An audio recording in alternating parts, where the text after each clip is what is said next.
Hello বন্ধুরা, সবাই কেমন আছো? আশা করি সবাই খুব ভালো আছো। আমি কৃষ্ণা, তোমাদের সঙ্গে একটা ব্লগ শেয়ার করব। তো আজকে ব্লগে তোমাদের সঙ্গে একটা কথা শেয়ার করব। তো বন্ধুরা, তার আগে বলছি, যারা নতুন দেখতেছো অবশ্যই একটা লাইক কমেন্ট দিয়ে সাবস্ক্রাইব করে দিয়ে পাশে থাকবেন। তো বন্ধুরা, কথা হচ্ছে আমি এখন হসপিটালে। তো এই যে দেখো, আমরা গাড়ি থেকে নামলাম, এখন হসপিটালে যাব।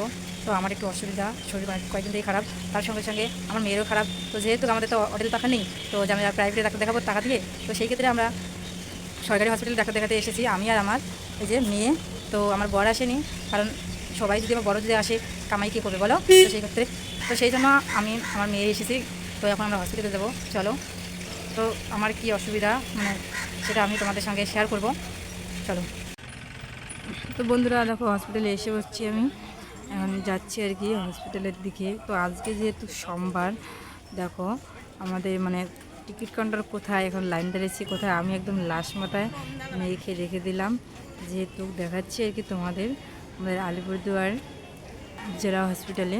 দেখো মানে এখানে হচ্ছে টিকিট কাউন্টারে এতটাই ভিড়, মানে কি বলবো আর, এতটাই ভিড়। তো যাই হোক, ফাইনালি আমি এখন ভিতরের কাছাকাছি এসে গেছি, এখন আমি ডাক্তার দেখাতে যাব।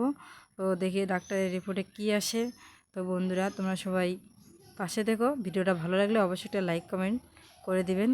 তো বন্ধুরা, আমি ডাক্তার দেখালাম, তো টেস্ট করতে লাগবে, এসে